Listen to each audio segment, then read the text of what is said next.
আপনি পেশ করবেন নবী করিম সাল্লাল্লাহু আলাইহি ওয়াসাল্লামের উপর। মুসলিম জীবনে একটা হচ্ছে নামাজের ভিতরে এর অবস্থা, আর একটা হচ্ছে নামাজের বাইরের অবস্থা, ঠিক না?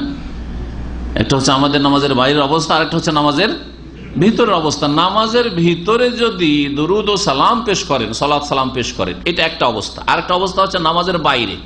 কোনটা বেশি ফজিলত রাখে, কোনটা বেশি গুরুত্বপূর্ণ? নামাজের ভিতরে। কারণ নামাজের ভিতরে কারোর সাথে কথা বলা যায় না, একমাত্র আল্লাহ পাক ছাড়া। আল্লাহ ছাড়া কারোর সাথে কথা বলা যাবে? বাপ মার সাথে কথা বলা যাবে? ছেলে মেয়ের সাথে কথা বলা যাবে? কোনো কিছু চলবে না দুনিয়ার। সেই জায়গায় নবী মুহাম্মদুর রাসূলুল্লাহ সাল্লাল্লাহু আলাইহি সাল্লামের জন্য স্পেশালি আপনি দোয়া করছেন, আসসালামু আলাইকা আইয়ুহান নবী ওয়া রাহমাতুল্লাহি ওয়া বারাকাতুহু, আত্তাহিয়াত পড়ছেন। এমন জায়গায় আপনি নবীর জন্য দোয়া করছেন যেখানে দুনিয়ার কারোর সাথে কথা বলা চলে না, সেখানে নবীর জন্য সালাত পেশ করছেন আপনি, আল্লাহুম্মা সাল্লি আলা মুহাম্মদ আল্লাহ বারিক আলা মুহাম্মদ সাল্লাল্লাহু আলাইহি ওয়াসাল্লাম, ঠিক না? সবচেয়ে বেশি ফজিলত এখানে। এই জন্য প্রথম নম্বরে যেই ক্ষেত্রটি উল্লেখ করতে হবে সেটা হচ্ছে নামাজের ভিতরে। এবং এই বিষয়টি এত গুরুত্বপূর্ণ যে সঠিক মতে যদি কেউ নবী সাল্লাল্লাহু আলাইহি ওয়াসাল্লামের উপর নামাজের ভিতরে, ফরজ হোক আর সুন্নত নফল নামাজ হোক, নামাজের ভিতরে সালাত এবং সালাম না পেশ করে, দুরুদ সালাম পেশ না করে, তাহলে সেই নামাজ হয় না। নামাজের একটি রুকন হচ্ছে আত্তাহিয়াত পড়া, আর আত্তাহিয়াতে রয়েছে কি? সালাম, নবীর প্রতি সালাম রয়েছে, সালাম রহমত বরকত। আর নামাজের আর একটি রুকন হচ্ছে সঠিক মতে দুরুদ পড়া, আর সেটা নবী করিম সাল্লাল্লাহু আলাইহি ওয়াসাল্লামের ফরজ নামাজ হোক আর সুন্নত হোক আর নফল হোক, আপনার শেষ তাশাহুদে পড়তে হবে। তাশাহুদের পরে আল্লাহুম্মা সাল্লি আলা মুহাম্মদ আল্লাহ বারিক আলা মুহাম্মদ। তো নবী করিম সাল্লাল্লাহু আলাইহি ওয়াসাল্লাম একটি হাদিসে মর্মে শোনাই, অনেক হাদিস রয়েছে নামাজের ভিতরে দুরুদ পড়া সম্পর্কে বা সালাম পড়া সম্পর্কে।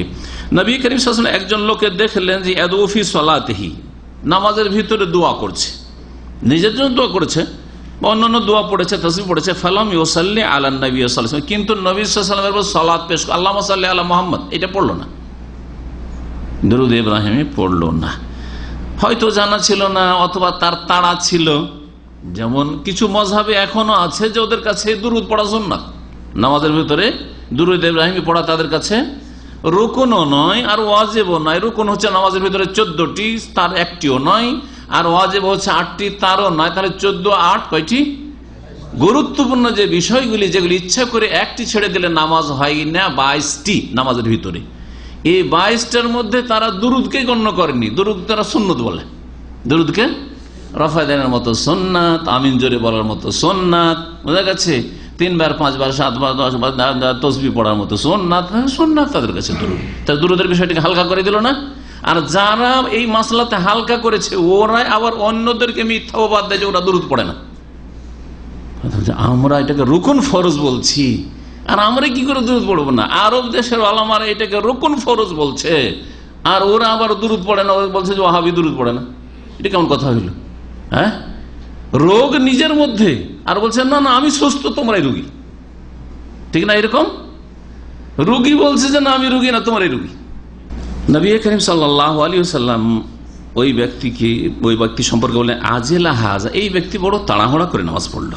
সুম্মা দাহু, তারপরে ওকে ডাকলেন, ফাকার বললেন, আর অন্যদেরকে বলে ইজা সাল্লা আহাদুকুম, যখন তোমাদের কেউ নামাজ পড়বে, ফালিয়ামদা বিতাহমিদিল্লাহি ওয়া সানা আলাইহি, আল্লাহর প্রশংসা এবং গুণগান দিয়ে শুরু করবে। মানে সূরা ফাতিহা পড়তে, সূরা ফাতিহা নামাজ হয় না, এটা হচ্ছে আল্লাহ পাকের হামদ ও সানা, গুণগান।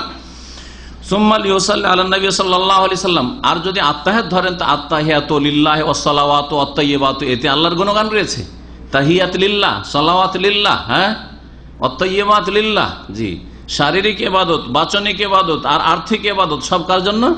আল্লাহর জন্য। এটা হচ্ছে আল্লাহ পাকের গুণগান পেশ করা। তারপরে কি করতে হবে তাহলে?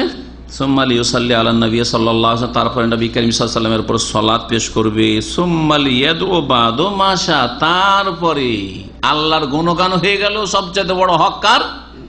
সৃষ্টিকর্তার, যিনি আমাকে সৃষ্টি করেছেন। তিনি সৃষ্টি না করলে আমি আসতামই না দুনিয়া, আপনি আসতেন না, কেউ আসতো না, কোনো কিছুই আসতো না। তার সবচেয়ে বড় হক আল্লাহর প্রশংসা পেশ করে দিলাম, সূরা ফাতিহা তো করলাম, তাসবিহ, রুকু, সিজদার, আর তারপরে আত্তাহিয়াতু লিল্লাহি ওয়াস সালাওয়াতু ওয়াত তাইয়্যিবাত। তারপরে কার বড় হক?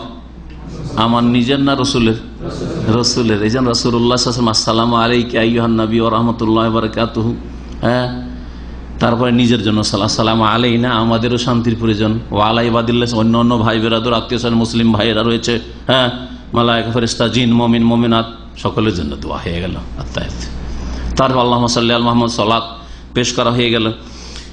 নবী করিম সাল্লাল্লাহু আলাইহি ওয়াসাল্লাম বললেন যে সালাত এবং সালাম নবীর উপরে পেশ করে নবীর হক আদায় করার পরে তারপরে যা ইচ্ছা তাই তুমি দোয়া করো। তখন তুমি নিজের জন্য দোয়া করো, নিজের পরিবার পরিজনের জন্য দোয়া করো, দুনিয়ার কারোর জন্য তুমি দোয়া করো। এটা হচ্ছে নবী করিম সাল্লাল্লাহু আলাইহি ওয়াসাল্লামের নির্দেশ। তিরমিজির হাদিস।